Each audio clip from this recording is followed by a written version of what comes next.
Today, I'll be talking about cybersecurity in healthcare as well as its legal and ethical challenges with few case studies as examples. But first, let's talk about the common threats that the healthcare system faces today. So, few of the common threats are ransomware, insider threat, phishing, IoT, and medical devices. These risks are continuously affecting the Australian healthcare sector. The first one being ransomware, one of the severe cyber threat any health organization can face. It functions by encrypting critical data and extorting payment for decryption. In healthcare sectors, this delays urgent treatments, endanger patient safety, and disrupts hospital operations. This has increased because of the sensitive nature of the sector as they are most likely to pay the ransom. The next one is insider threat. This is mostly done by the staff working in the organization. It can be both accidental as well as deliberate. Accidental is by sharing patient data on unsecure platform or via unsecure device, while this becomes deliberate when done for personal curiosity or for financial gain. This has legal and ethical consequences as there is breach of trust. Thirdly, phishing, being the most common type of attack, is usually done by the staff accessing destructive links, emails, or sharing password to and fro from the known sources. Employees' training and awareness is essential as the staff works under high pressure and are likely to be prone to this. 80% of healthcare breaches happened last year because of phishing. This could also lead to a attack on a larger level, such as a ransom attack or credential theft. Lastly, we have IoT and medical devices, Internet of Medical Things. These are easy targets as they lack strong encryption and are less frequently updated. The growth of smart devices like insulin pumps and pacemakers brings new vulnerabilities. For example, a breach in a pacemaker would give the hacker access to the hospital data, as these devices are programmed to work to function effectively and these are not programmed for safety purposes. This could endanger patient safety as the hacker could control the device. Addressing these require a strong mindset of ethical conduct with cyber awareness. Now let's jump into the legal fundamentals. But before we talk about the Privacy Act, what is privacy actually? Privacy is a fundamental human right that underpins freedom of association, thought, and expression, as well as freedom from discrimination. Now let's talk about the Privacy Act 1988, which is the primary data protection law in Australia. There are in total 13 Australian privacy principles which govern how personal data should be managed. But personally, I have found three most Australian privacy principles which are important in healthcare, which are related to cyber. First being the Australian privacy principle number 6, that is use or disclosure of personal information. This means that the patient information can only be used for patient's medical condition and cannot be disclosed to third party or shared for any other purpose without the consent of the patient. Secondly, we have the APP number 8, that is cross border disclosure of personal information. This refers to when an Australian organization wants to share patient data with an overseas organization. Before the data is shared, the Australian organization needs to make sure that the overseas organization has similar privacy protection measures to those in Australia. This is important for hospitals using cloud based services with overseas organization. For any misuse overseas, Australian organization is accountable. Lastly, we have APP number 11, that is security of personal information. This refers to all the measures used to protect the patient data from misuse, unauthorized access, or disclosure. This can be done by encrypting data and giving information that is only needed. Lastly, we also have a notifiable data breach scheme under the Privacy Act.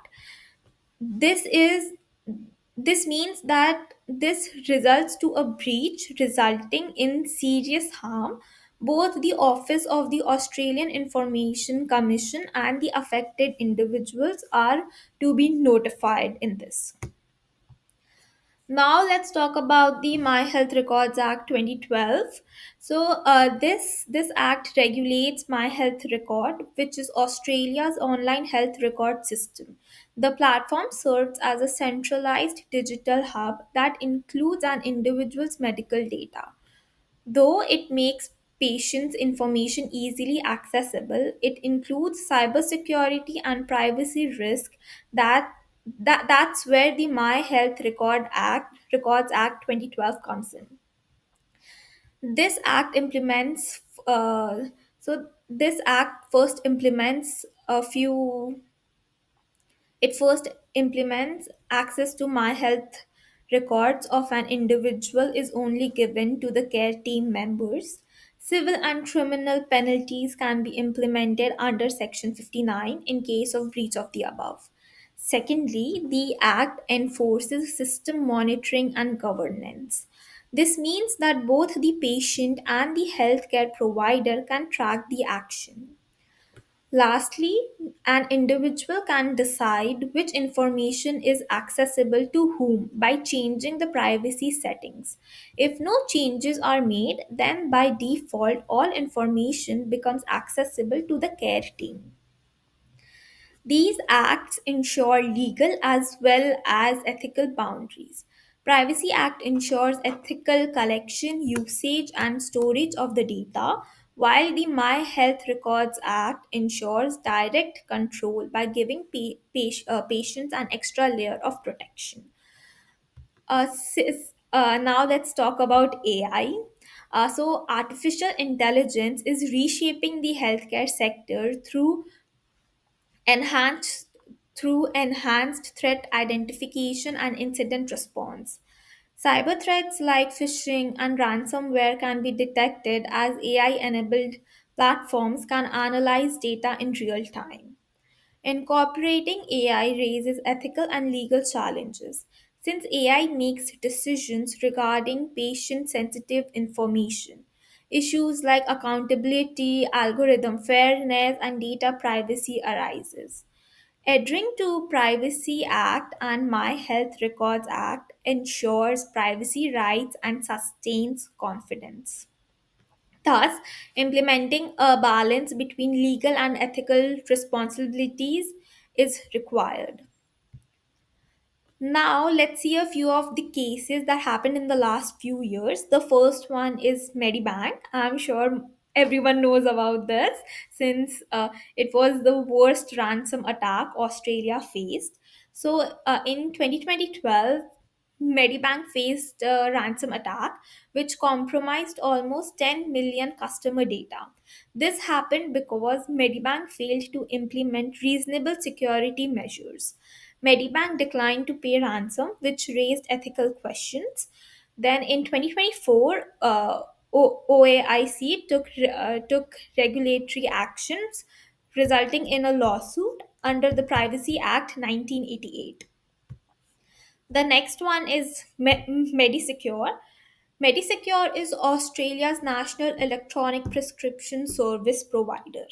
So in 2024, it suffered a ransom attack on its supply chain, compromising sensitive patient data and identity, as well as data related to the healthcare professionals.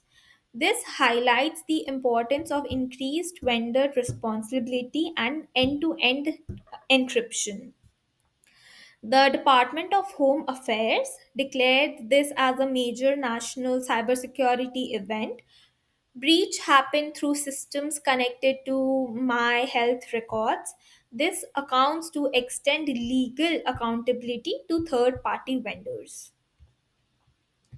Lastly, we have the Australian Clinical Lab.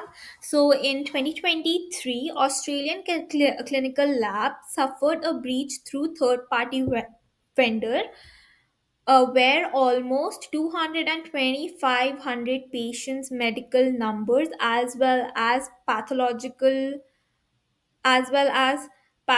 records were compromised. This affected public trust since the data was very sensitive. The OAIC claimed that the organization had inadequate risk assessment measures, resulting in a breach. APP 11, Security of Personal Information, under the Privacy Act 1988. This breach, these breaches these breaches that we have seen in the last three case studies, they reveal gaps in the ethical standards as well as cybersecurity in the Australian healthcare sector.